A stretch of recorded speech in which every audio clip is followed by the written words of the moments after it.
J'ai le clap, logiquement c'est bon. Ok.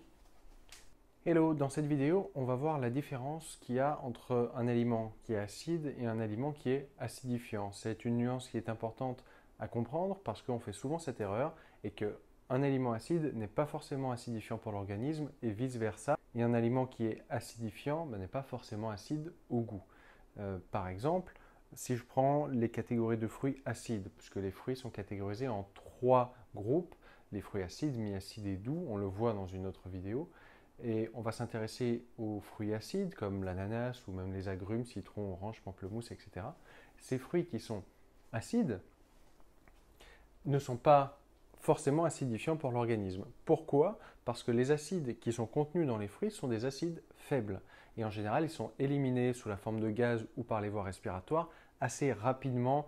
Donc un fruit qui est acide au goût ne va pas forcément être acidifiant. Par contre, la sensation qu'on peut ressentir lorsqu'on va manger de l'ananas, lorsqu'on va manger un fruit acide, c'est que les acides faibles ont la particularité d'aller attaquer certains dépôts, certains résidus, certaines toxines que le corps n'a pas réussi à éliminer. Et forcément, ce mécanisme a tendance à provoquer un inconfort chez la personne. Je prends l'exemple de l'ananas, par exemple, qui me donnait beaucoup d'aft quand je le consommais, et beaucoup de monde m'ont déjà partagé ce retour. Finalement, ce n'est pas une allergie à l'ananas, c'est simplement que l'ananas est un détoxifiant, est un fruit acide, va aller agir sur le foie, va aller agir sur la vésicule biliaire et les toxines en s'éliminant, l'acidité, l'inflammation en s'éliminant va pouvoir remonter et venir perforer en fait la muqueuse de la bouche. Donc un aliment qui est acide comme l'ananas n'est pas forcément acidifiant dans l'organisme parce qu'il ne va pas provoquer d'inflammation par la suite, mais il peut provoquer un certain inconfort. Donc si vous avez un inconfort à manger de l'ananas, du citron, de l'orange, ne faites pas une cure d'ananas, ne faites pas une cure d'orange, mais consommer ces aliments de temps en temps va quand même aider le corps à pouvoir casser, détériorer toutes ces toxines que le corps a accumulées et qu'il n'arrive pas à éliminer par lui-même. Et on voit dans une autre vidéo pourquoi le corps n'arrive pas à éliminer.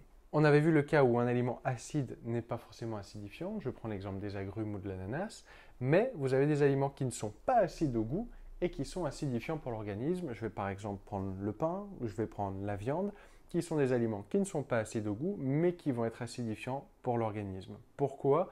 Parce qu'ils demandent des temps de digestion beaucoup plus longs et qui sont souvent associés avec d'autres catégories d'aliments qui vont perturber l'assimilation. Je m'explique.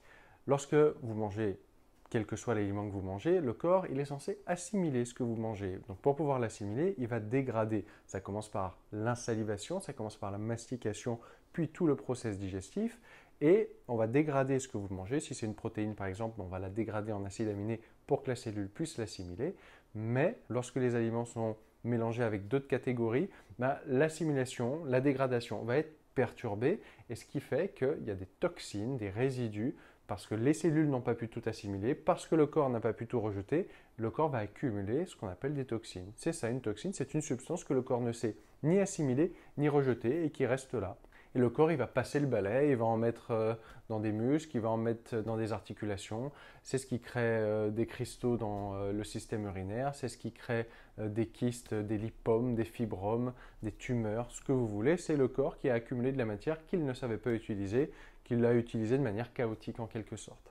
Donc, dans le cas d'un aliment qui n'était pas acide au goût, comme le pain ou la viande, qui a été associé avec d'autres catégories d'aliments et l'assimilation a été perturbée, eh bien on se retrouve avec des temps de digestion beaucoup plus longs, on se retrouve avec la création de résidus parce que le corps n'a pas pu tout assimiler, et c'est là que l'aliment devient acidifiant. Donc retenez bien cette nuance, un aliment qui est acide au goût n'est pas forcément acidifiant pour l'organisme, et un aliment qui n'est pas acide au goût peut l'être aussi. Donc c'est vraiment du cas par cas.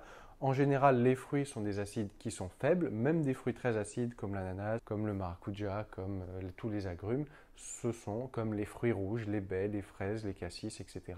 Ce sont des fruits acides, certes, mais ce sont des acides faibles qui sont inoffensifs à être consommés. Même si parfois ils provoquent certains inconforts, c'est que ce sont des fruits qui sont capables d'aller détériorer tous les résidus, toutes les toxines et aider le corps à les éliminer. Mais ce n'est pas un processus qui est agréable, ça provoque un inconfort. Donc n'arrêtez pas de manger ces aliments, mais il faut les consommer, on va dire, avec peut-être moins de proportions ou aller se diriger vers des fruits mi-acides qui vont aller attaquer les dépôts de manière un peu plus douce. Mais c'est vrai que si je compare la puissance de détoxification d'un ananas par rapport à une banane ou un avocat, Il n'y a pas photo. Plus le fruit est acide, plus il va détoxifier. Donc c'est à vous de voir qu'est-ce que vous pouvez supporter et quels sont vos objectifs de détoxification. Donc retenez bien cette nuance entre acide et acidifiant. On fait souvent l'erreur. La fameuse eau chaude citron du matin, c'est quelque chose qui est acide, mais qui n'est pas acidifiant pour l'organisme, et ce sont deux choses complètement différentes.